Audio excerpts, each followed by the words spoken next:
Seo sean scialach go dúnsaigh mí ó maithid, bhí é ga íse gan le bheit sinneog agus simig trip a hóla sinne an nóir sin. Agus sé hain ach scialach ma dúin cúdú bhí go fí. Fa cheanata bha sean botach an na bunne fóla idir omach go fí. Agus bha cú mór dú ag mach go fí. Spe a gú belis go chunna te díomh, had a reinne lá opid na bheith, sve go húla dunne sa bhela rádis, vat ra, hiach go sin a bhí go fí, nach chuidiú as sin a húa sin, chan le go féim sa bí. Svig mach go fí rádíwa, fudig síse, bí lá héin ag cúdú bhí go fí. Scaú, a bliana bheit seo, chai a héin agus a gú, as seach nar Shieling, amach gan a bhaintich le fa a dul chuid a dói ádi I de bhaintich, gus a big a déisial san na bodnach tíine mach a stáir bheach go dí túags thularút a Àirigh, a thula blianas mar sin chaid amach le gus a bhigus an na giúlainn an luiamachcha. Agus caú rannig cats vat a gopid fat a lá, agus vat gofi déisial an túneachi agus dé hachaid a cháisi go duisce.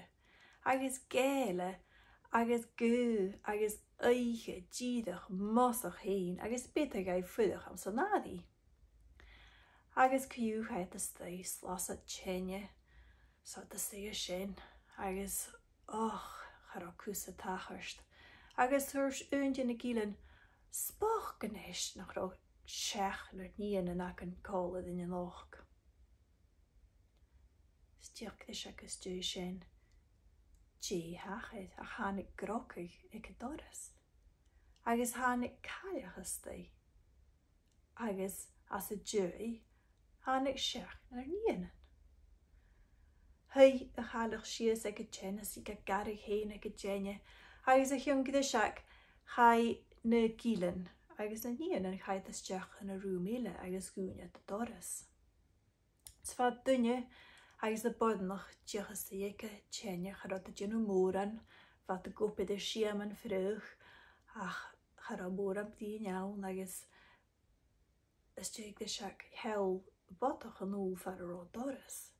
Agus chunnig e fúl a djin sias van a doras. Agus fa ddícail iad smúnig hef fiam mi féch in die féin as a seo.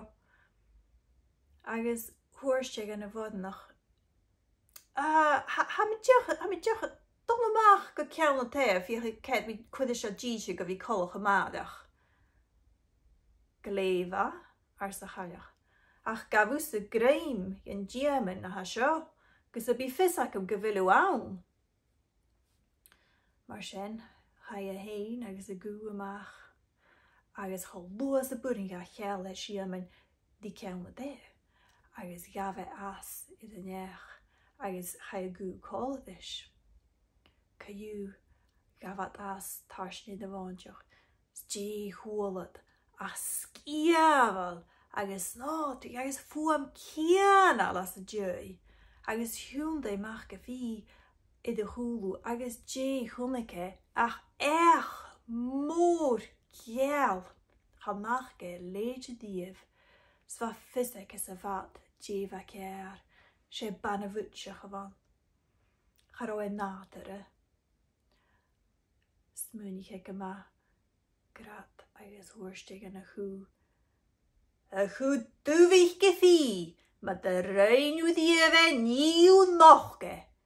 Agus shit de gú gala bheith gosneach agus at a sapit agus gaf mach go fí éid díadach gus a dúir a dheachaí agus na de huaid a dheachaí chud é mías banne a mu iad a starseich agus gúne doras had a gosca le doras go matain.